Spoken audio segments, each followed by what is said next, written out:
Hello students, chemistry में इसके पहले हम लोगों ने पीरियड टेबल पढ़ा था। वो चैप्टर कंप्लीट हो चुका है। अब इसके आगे हम लोग आज का नया चैप्टर स्टार्ट करने जा रहे हैं, chemical bonding and molecular structure.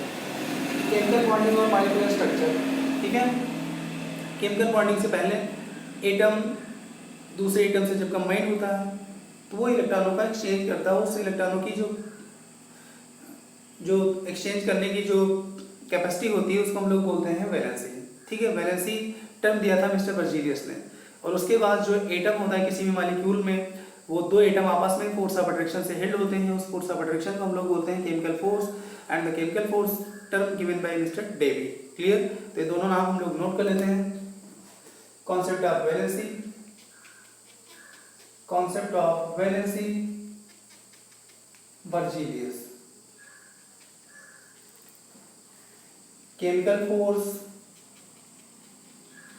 chemical force must exist in between atoms, Davy, ठीक है। इसके बाद बच्चों केमिकल बॉन्डिंग का मतलब क्या होता है? केमिकल बॉन्डिंग का मतलब होता है the redistribution of electrons in between two atoms to attain nearest inert gas configuration is known as chemical bonding. Chemical bonding का मतलब जब एटम एक दूसरे से कंबाइंड होते हैं तो वैलेंस इलेक्ट्रॉन्स में इलेक्ट्रॉनों का रिडिस्ट्रीब्यूशन करते हैं। एक बार तो नेचुरली उनके पास इलेक्ट्रॉनों का डिस्ट्रीब्यूशन होता है, बाद में दूसरे एटम के साथ जब रिएक्शन करने जाते हैं तो आपस में इलेक्ट्रॉनों का रिडिस्ट्रीब्यूशन करते हैं। इसी रिडिस्ट्रीब्यूशन को हम लोग बोलते हैं केमिकल बॉन्डिंग। जब इलेक्ट्रॉनों का रिडिस्ट्रीब्यूशन हो जाता है तो उस सिस्टम की एनर्जी क्या हो जाती है? डिक्रीज हो जाती है, और स्टेबिलिटी क्या होती है? बढ़ जाती है। तो ये चीज़ें हमें याद रखना है। केमिकल बॉन्डिंग कैसे होती है, क्या प्रोसेस होती है? तो उसके तीन मेथड हैं। तीन मेथड केमिकल बॉन्डिंग में इन्वॉल्व होते हैं, ठीक है। तो हम लिख सकते हैं any atom redistribute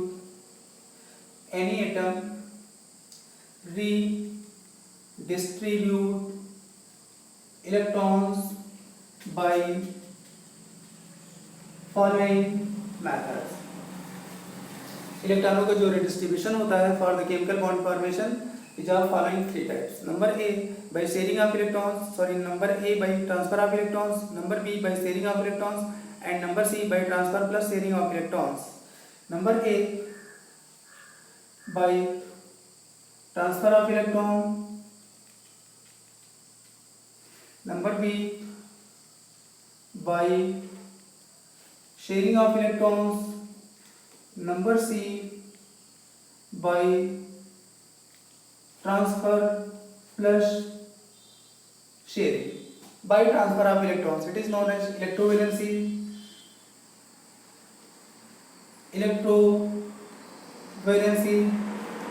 sharing of electrons, covalency,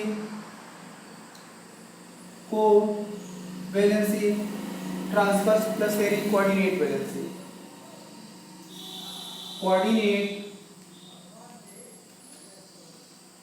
valency, इसको हम लोग बोलते हैं कोऑर्डिनेट वैलेंसी। और हम लोग वन बाय वन स्टडी करने जा रहे हैं। Number A by transfer of electrons.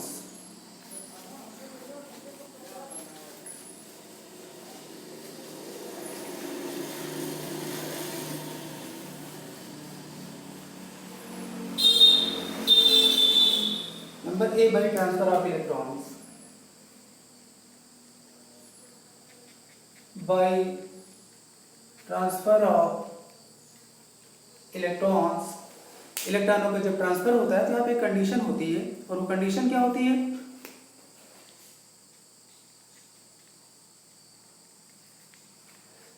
एक एटम के पास तो इलेक्ट्रॉन लेने की टेंडेंसी होनी चाहिए और दूसरे एटम के पास क्या होनी चाहिए? इलेक्ट्रॉन डोनेट करने की टेंडेंसी होनी चाहिए।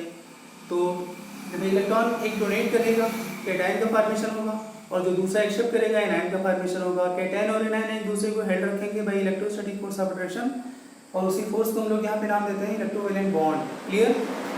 तो one atom should have tendency to loss electron and another atom should have tendency to gain electron. एक के पास लॉस करने की टेंडेंसी होनी चाहिए, दूसरे के पास क्या होनी चाहिए, गेन करने की टेंडेंसी होनी चाहिए। जो लॉस करेगा वो कैटायन में कन्वर्ट होगा, जो गेन करेगा वो किस में कन्वर्ट होगा, एनायन में कन्वर्ट होगा। ठीक है, इनके examples NaCl, MgCl2, calcium oxide, calcium sulphide, ये सभी के सभी किसके एग्जांपल हैं, इलेक्ट्रोवैलेंट के, इलेक्ट्रोवैलेंसी के, ट्रांसफर ऑफ इलेक्ट्रॉन्स के। Na इलेक्ट्रॉनिक कॉन्फ़िगरेशन 281, इसके आउटर मोस्ट में एक इलेक्ट्रॉन है। Chlorine electronic configuration 287, outer most में कितने इलेक्ट्रॉन्स हैं, 7। Chlorine has tendency to accept one electron and sodium has tendency to donate one electron. Therefore, electron migrate from sodium atom to chlorine atom and converts into sodium ion and chloride ion.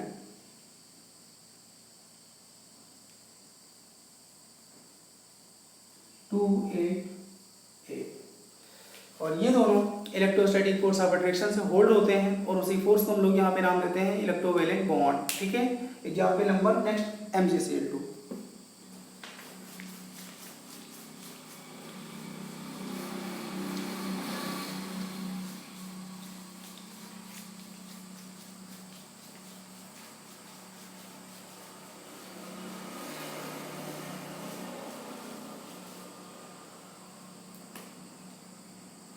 MgCl2, ठीक है बच्चों। MgCl2 देखो,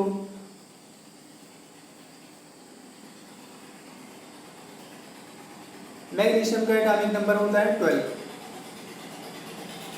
Mg2A287।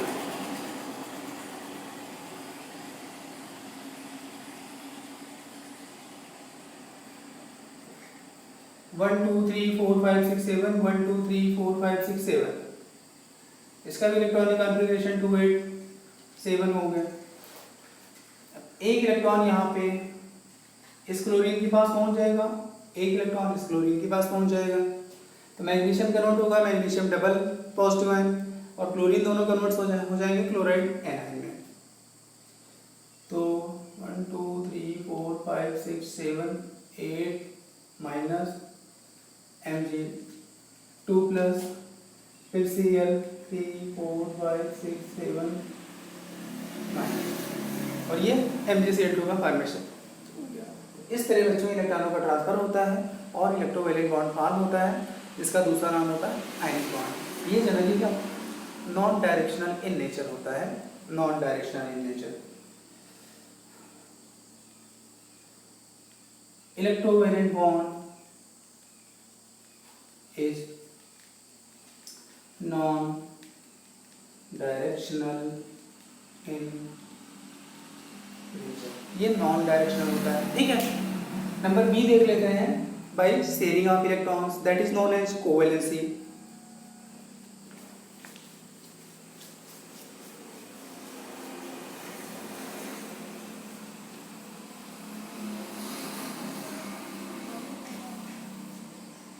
Number B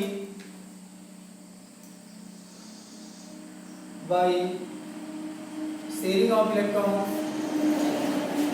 covalency. इनमें बच्चों to different atoms के बीच में इलेक्ट्रॉनों की शेयरिंग होती है, और शेयरिंग से जो बॉन्ड फॉर्म होता है उसको हम लोग बोलते हैं कोवैलेंट बॉन्ड। क्या बोलते हैं, कोवैलेंट बॉन्ड। तो हम लोग बोल सकते हैं sharing of electrons is known as covalency. Sharing of electrons is known as covalency. Example, अगर एक एक इलेक्ट्रॉनों की शेयरिंग होती है तो सिंगल कोवैलेंट बॉन्ड फॉर्म होता है। ठीक, दो दो इलेक्ट्रॉनों की शेयरिंग होती है तो डबल कोवैलेंट बॉन्ड फॉर्म होता है। तीन तीन इलेक्ट्रॉनों की शेयरिंग होती है तो ट्रिपल कोवैलेंट बॉन्ड फॉर्म होता है। तो आप लिख सकते हैं फिर 1 1 electron shared in between two atoms, then single covalent bond is formed. अगर एक एक इलेक्ट्रॉनों की शेयरिंग होती है दो एटम के बीच में तो सिंगल कोवेलेंट बॉन्ड फॉर्म होता है, और इसके एग्जांपल हैं S2, F2Cl2, Br2, I2, etc. Example hydrogen. ठीक है बच्चों, हाइड्रोजन के पास 1 इलेक्ट्रॉन होता है, ये दूसरे के 1 इलेक्ट्रॉन से शेयर हो जाता है और सिंगल कोवेलेंट बॉन्ड का फॉर्मेशन कर लेता है H। ऐसे क्लोरीन है, क्लोरीन के आउटर मोस्ट में 7 इलेक्ट्रॉन होते हैं, लेकिन दूसरे क्लोरीन से जब ये बॉन्ड बनाएगा तो इलेक्ट्रॉनों का ट्रांसफर नहीं हो पाएगा, क्योंकि दोनों की इलेक्ट्रॉन की ड्यूटी सेम हो जाती है, वहां पे शेयरिंग हो जाती है। तो क्लोरीन, दूसरा क्लोरीन, ठीक, शेयरिंग हो गई, क्लोरीन क्लोरीन। ये सभी किसके एग्जाम्पल है? सिंगल कोवेलेंट बॉन्ड के। ऐसे ही जब दोनों इलेक्ट्रॉनों की शेयरिंग होती है तो डबल कोवेलेंट बॉन्ड फॉर्म होता है, वो भी हम एग्जाम्पल देख लेते हैं।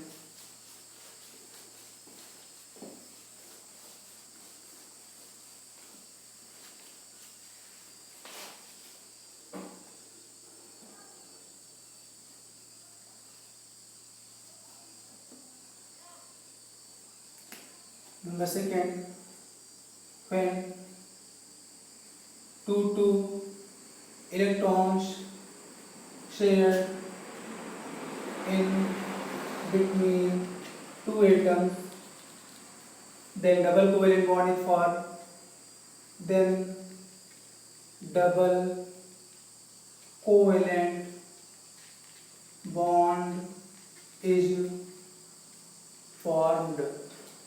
अगर दो इलेक्ट्रॉनों की शेयरिंग होती है दो एटम के बीच में तो डबल कोवेलेंट बॉन्ड फॉर्म होता है। एग्जाम्पल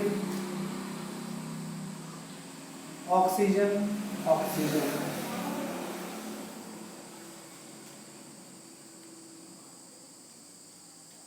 ऑक्सीजन के आउटर मोस्ट में कितने इलेक्ट्रॉन्स होते हैं? 6। 2 की कमी होती है।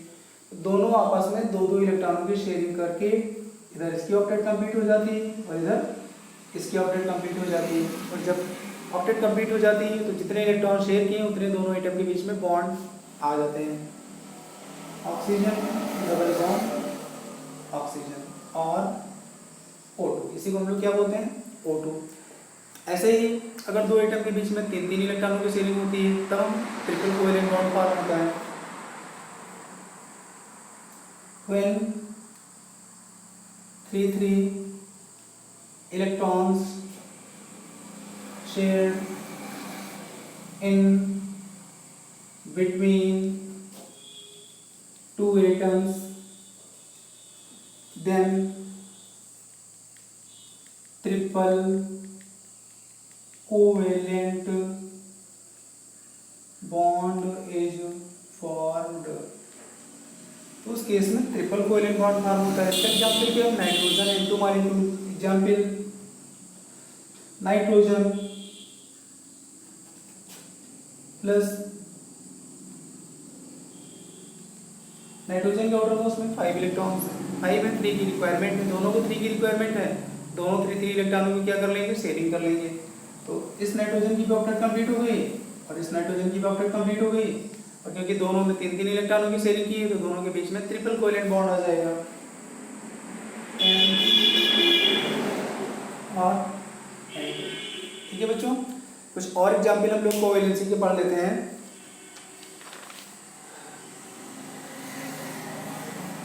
Some other examples of covalency.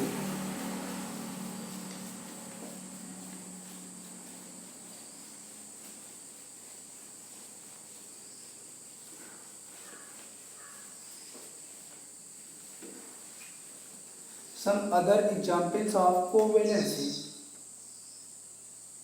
Some other examples of covalency, और इसमें सबसे पहले हम लोग देख लेते हैं अमोनिया मॉलिक्यूल।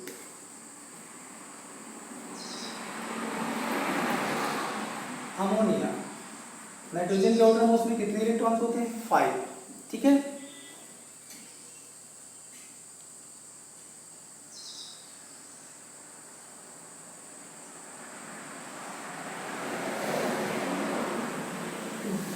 ये तो हो गया हाइड्रोजन की डुप्लेट कंप्लीट हो गई, और इसी तरह ये नाइट्रोजन की भी कितनी कंप्लीट हो गई, ऑक्टेट कंप्लीट हो गई।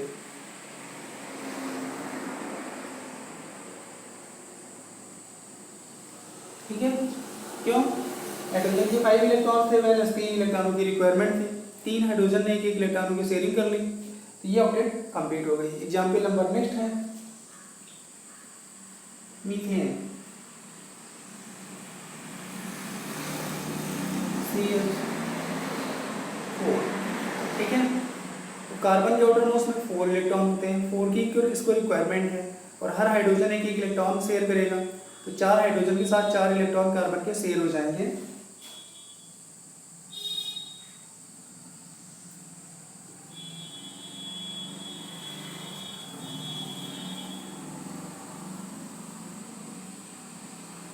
ऐसे शेयरिंग हो जाएगी। शेयरिंग होने के बाद कार्बन की भी ऑक्टेट कंप्लीट हो गई, हाइड्रोजन की डुप्लेट कंप्लीट हो गई, तो स्ट्रक्चर क्या बन गया, CH4, और इस तरह हमारा CH4 बन जाता है। ठीक है, अब हम लोग देख लेते हैं number C, that is coordinate valency, transfer plus sharing of electrons.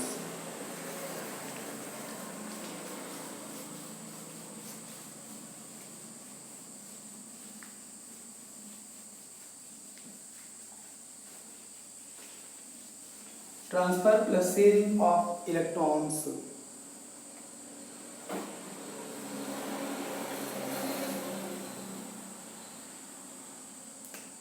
Number C, transfer plus sharing of electrons, and it is known as coordinate valency, coordinate valency.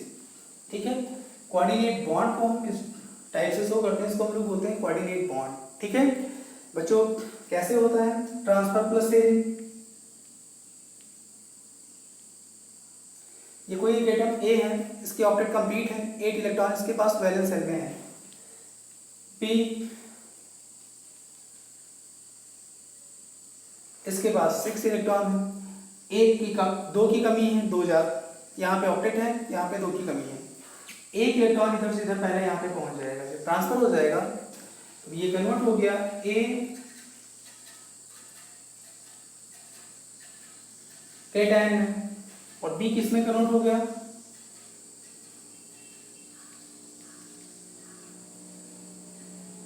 A9 में, और उसके बाद उसी इलेक्ट्रॉनों से क्या हो जाएगी, शेयरिंग हो जाएगी।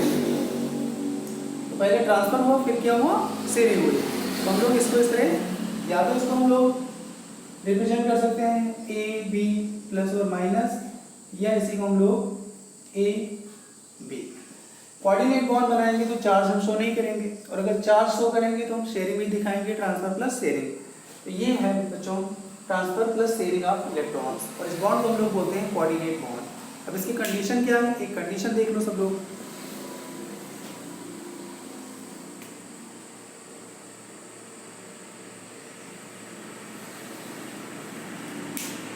एक एटम की ऑक्टेट कंप्लीट होनी चाहिए, और एटलीस्ट 1 लोन पेयर इलेक्ट्रॉन के लिए होना चाहिए। दूसरे एटम के पास एटलीस्ट 1 लोन पेयर की क्या होनी चाहिए, कमी होनी चाहिए। ठीक है, 1 atom should have 1 atom should have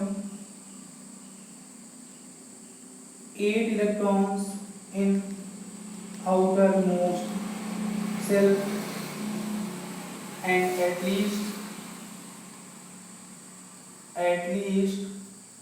1 lone pair should be present।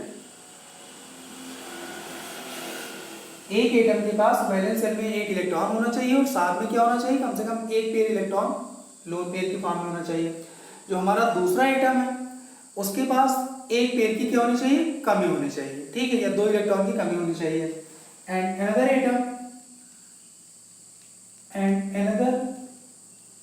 Atom have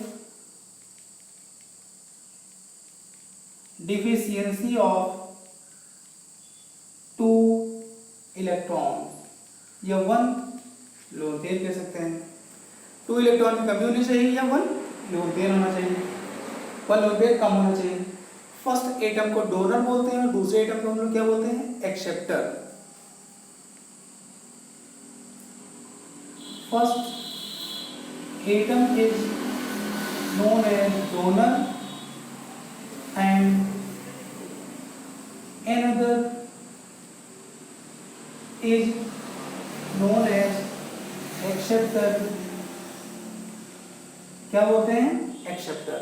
और एरो की डायरेक्शन कहां से कहां करते हैं, डोनर से डोनर से एक्सेप्टर की तरफ।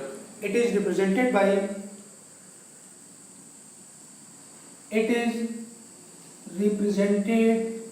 Bye an arrow from donor to acceptor,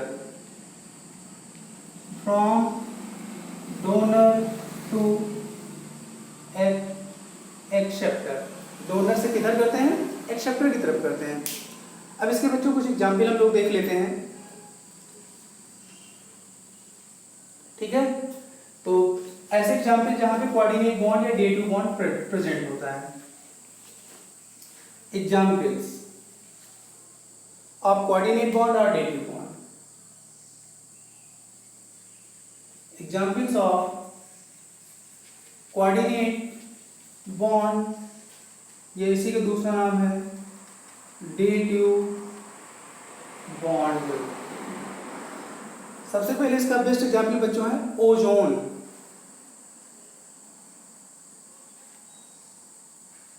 ozone, ओ में ऑक्सीजन ऑक्सीजन डबल बॉन्ड और एक ये कोऑर्डिनेट बॉन्ड, ठीक है।